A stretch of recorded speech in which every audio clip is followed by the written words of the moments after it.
আমাদের সাধুদের ছাতার কি প্রয়োজন? আমরা সাধুরা ছাতা নিয়ে কি করব? গ্রীষ্ম, বর্ষা, শীত যাই আসুক না কেন, আমরা তো প্রকৃতির সমস্ত ঋতুকে উপভোগ করি। বাহ, মনটা একেবারে তৃপ্ত হয়ে গেল পুত্র। যাও, ভালো থেকো। এই বলে সাধু সেখান থেকে চলে গেল। তার যাওয়ার পর চুন্নু গাছ থেকে নামলো আর ছাতা খুলে স্কুলে গেল।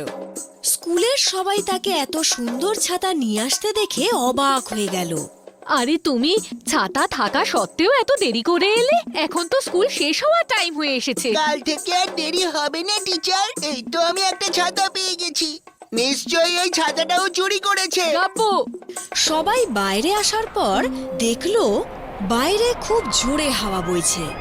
আর ঠিক তারপরেই হঠাৎ বৃষ্টি শুরু হয়ে গেল। এই দেখে সব বাচ্চারা নিজের নিজের ছাতা খুললো। দুটো তিনটে বাচ্চার কাছে ছাতা ছিল না। এই দেখে গপ্পু আর তার বন্ধুরা নিজেদের ছাতা খুলে তাদের দিকে তাকিয়ে হাসতে লাগলো। তখন চুন্নু এসে তার ছাতা খুললো আর সেই দুটো তিনটে বাচ্চাকে বলল, চলে এসো, তোমরা তিনজনও চলে এসো। আরে আমরা তিনজন যদি যাই তাহলে এত ছোট ছাতায় আটবে কি করে? আরে পুরোটা ভিজে যাওয়ার থেকে এটা তো ভালো হবে, যেখানে এলে কম ভিজবে। এসো। দেখতে পাচ্ছিস আমরা চারজনই ভিজছি না? হ্যাঁ ভাই, তোর ছাতাটা তো দেখছি বেশ বড়। ওদের ছাতাগুলো দেখছি কাকের মতো হয়ে গেছে। গাপ্পু, চলে এসো, আমার ছাতার তলায় চলে এসো, বৃষ্টি জোরে শুরু হয়েছে। হ্যাঁ হ্যাঁ, আমি আসবো, আমি আসবো, আমি আমি আমি আসবো, আমি আমি আমি আসবো। আরে ও তো আমাকে ডেকেছে। আর গপ্পু তারই বন্ধুদের ধাক্কা দিয়ে চুন্নুর ছাতার নিচে ঢুকে পড়ল। যেই না চুন্নুর ছাতার নিচে ঢুকলো, ছাতাটা আবার একটু বড় হয়ে গেল।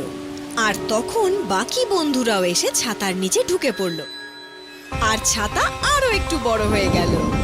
সবাই তার নিচে সুরক্ষিত ছিল। সবাই গ্রামের দিকে রওনা দিল। পথে যেতে যেতে একে একে অনেক লোক জড়ো হলো। তারাও চুন্নুর ছাতার নিচে ঢুকে পড়ল। আর ধীরে ধীরে ছাতা এত বড় হয়ে গেল যেন মনে হলো চুন্নু চুন্নু নয়, যেন কৃষ্ণ ভগবান, যিনি গোবর্ধন পর্বত তুলে তাদের সাথে হাঁটছেন।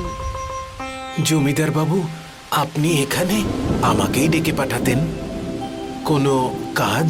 আমি শুনলাম তোমার ছেলের কাছে এত বড় ছাতা আছে যে সারা গ্রাম সেই ছাতা মাথায় দিয়ে বৃষ্টির হাত থেকে বেঁচেছে।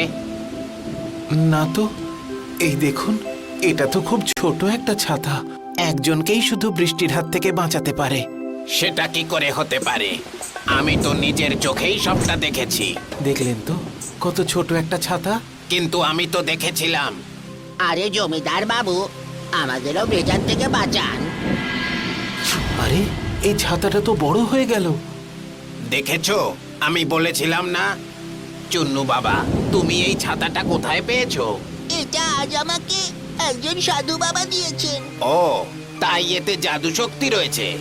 এটা দিয়ে তো আমরা সারা বছরের জন্য জল সঞ্চয় করতে পারবো। কিভাবে জমিদার বাবু?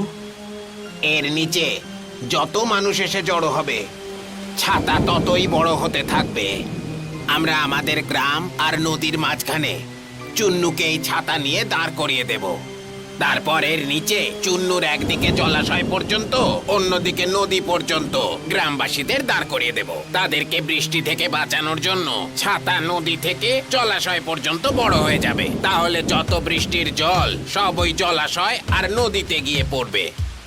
সারা বছরের জলের সমস্যা এভাবেই মিটে যাবে। আর চুন্নু সেটাই করলো যেমনটা জমিদার বলেছিল। আর সত্যি সত্যি বৃষ্টির জল ছাতার মধ্যে দিয়ে গড়িয়ে একদিকে পুকুর, অন্যদিকে নদীতে পড়লো। আর এই ঘটনা রোজ ঘটতো।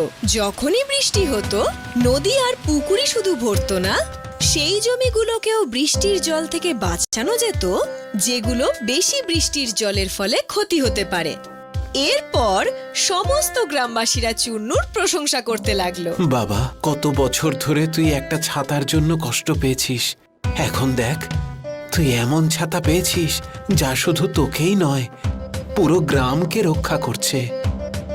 আমাদের স্কুলে পড়ানো হয়েছিল বাবা, যে সব ভালো যার তার শেষটাও ভালো।